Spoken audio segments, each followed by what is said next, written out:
Welcome to the Folktale Project. This is Dan Scholes. Today we have our final story from Africa, and this story again comes to us from Nigeria, and it's an origin tale, and one that it's really interesting. I do enjoy it. This is Why the Sun and the Moon Live in the Sky. Many years ago, the sun and water were great friends, and both lived on the earth together. The sun very often used to visit the water, but the water never returned his visits.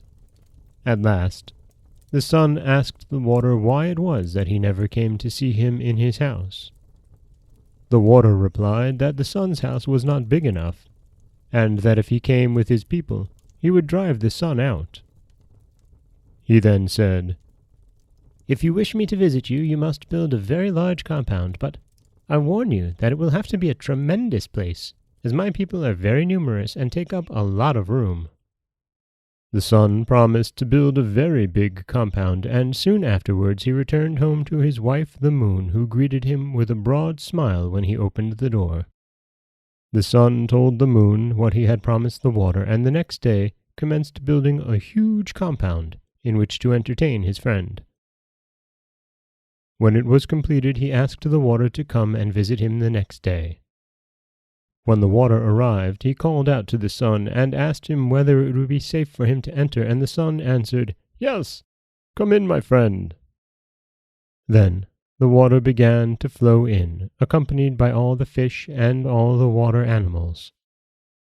Very soon the water was knee-deep, so he asked the sun if it was still safe, and again the sun said, "Yes."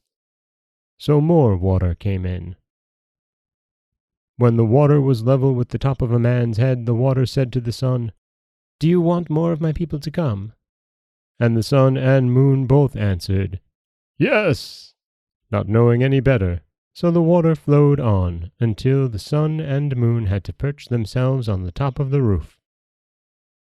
Again the water addressed the sun, but receiving the same answer, and more of his people rushing in, the water very soon overflowed the top of the roof, and the sun and moon were forced to go up into the sky, where they have remained ever since.